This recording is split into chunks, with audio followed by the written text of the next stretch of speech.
ನಮಸ್ಕಾರ. ನನ್ನ ಯೂಟ್ಯೂಬ್ ಚಾನಲ್ಗೆ ಎಲ್ಲರಿಗೂ ಹೃತ್ಪೂರ್ವಕವಾಗಿ ಸುಸ್ವಾಗತ.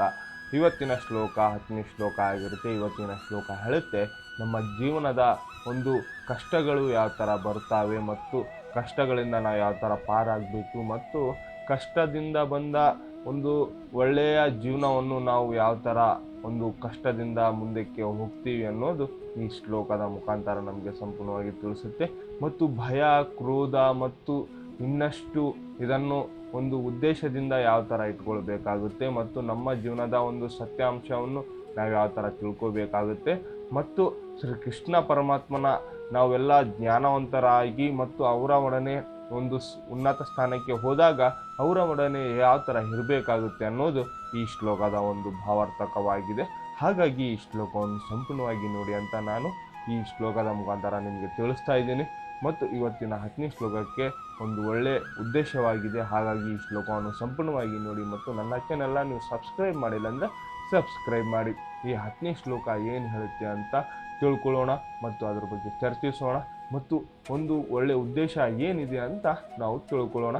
ಬನ್ನಿ, ಆ 10ನೇ ಶ್ಲೋಕ ಏನಿದೆ ಅಂತ ತಿಳ್ಕೊಳ್ಳೋಣ. ಆ 10ನೇ ಶ್ಲೋಕ ಹೇಳುತ್ತೆ, ವಿತರಗ ಭಯೋಗೃಹೋತ ಮನನ್ಮಯ ಮಮ ಪ್ರಶಾತಂ ಬಹುಜ್ಞಾನ ತಪಸ್ಯ ಪೂಜ್ಯತ ಮಹದ್ಭ ಮಾರ್ಗದಂ. ಇದರ ಅರ್ಥ ಏನಂದರೆ, ಭಯ, ರಾಗ, ಕ್ರೋಧಗಳನ್ನು ತ್ಯಜಿಸಿ ಹಿಂದೆ ಅನೇಕರು ಸಂಪೂರ್ಣವಾಗಿ ನನ್ನಲ್ಲಿಯೇ ಮನಸ್ಸು ಉಳ್ಳರಾಗಿ ನನ್ನಲ್ಲಿಯೇ ಆಶ್ರಯ ಪಡೆದಿದ್ದಾರೆ. ನನ್ನ ಜ್ಞಾನದಿಂದ ಪರಿಶುದ್ಧರಾಗಿದ್ದಾರೆ. ಹಾಗೆ ಅವರು ನನ್ನಲ್ಲಿ ದಿವ್ಯ ಪ್ರೇಮವನ್ನು ಪಡೆದಿರುತ್ತಾರೆ.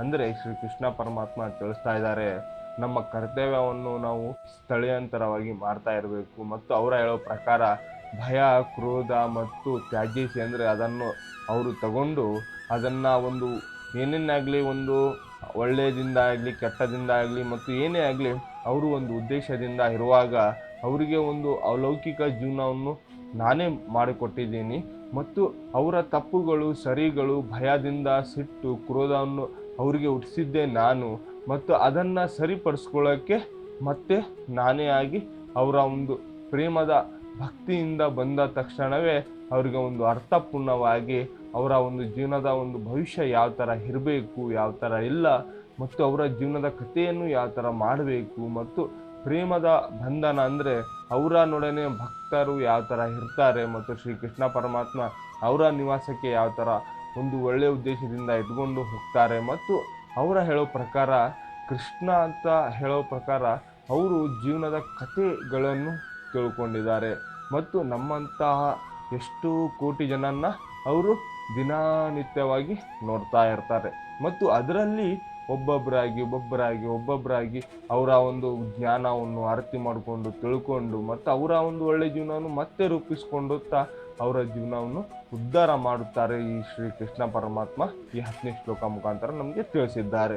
ಮತ್ತು ಅವರು ಹೇಳೋ ಪ್ರಕಾರ ನಿನ್ನ ಜೀವನದ ಸತ್ಯವನ್ನು ನೀವು ರೂಪಿಸ್ಕೊಳ್ಬೇಕಂದ್ರೆ ಹಿಂದಿನ ಒಂದು ತಪ್ಪುಗಳು ಸರಿಗಳು ನೀವು ಮಾಡಿದೀಯಾ ಅದಕ್ಕೆ ಕುಗ್ಗಬೇಡ. ಅಂದರೆ ನೀನು ಮಾಡಿರೋ ಸಮಸ್ಯೆಗಳಾಗಲಿ ಏನೇ ಆಗಲಿ ಅದನ್ನು ಸರಿಪಡಿಸ್ಕೋ, ಈಗ ಸರಿಪಡಿಸ್ಕೋ. ಆ ಹಿಂದೆ ಆಗಿದ್ದು ಆಯಿತು, ಈಗ ಸರಿಪಡಿಸ್ಕೋ ಅಂತ ಶ್ರೀ ಕೃಷ್ಣ ಪರಮಾತ್ಮ ಈ ಶ್ಲೋಕದ ಮುಖಾಂತರ ನಮಗೆ ತಿಳಿಸಿದ್ದಾರೆ.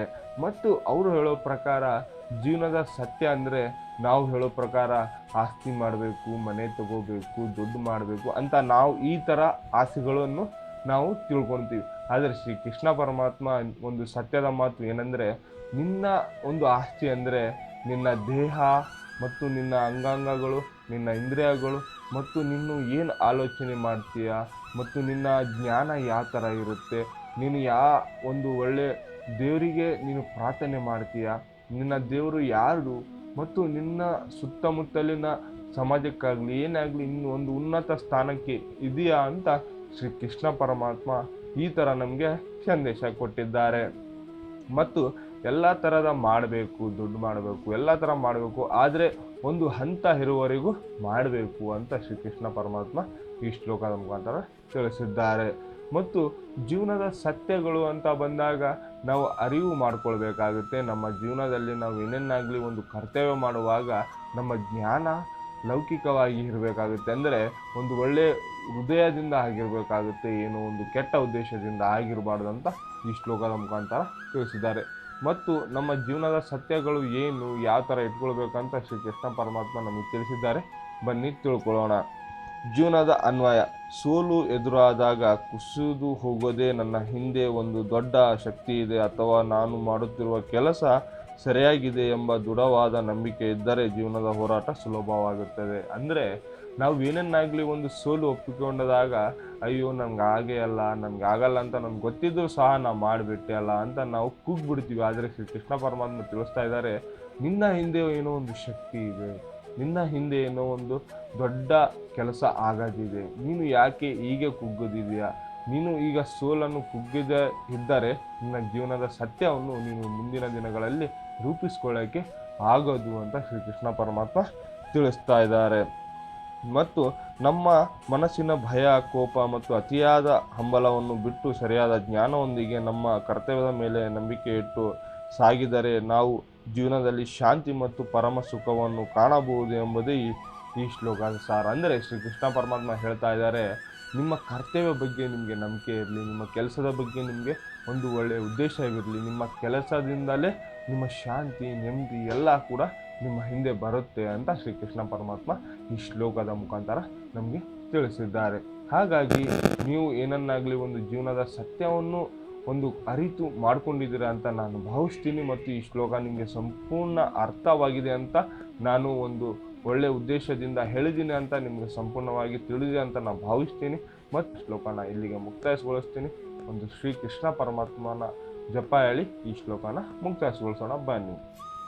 ಹರೇ ಕೃಷ್ಣ ಕೃಷ್ಣ ಕೃಷ್ಣ ಹರೇ ಹರೇ, ಹರೇ ರಾಮ್ ರಾಮ್ ರಾಮ್ ಹರೇ ಹರೇ. ಎಲ್ಲರಿಗೂ ಹೃತ್ಪೂರ್ವಕವಾಗಿ ನಮಸ್ಕಾರಗಳು.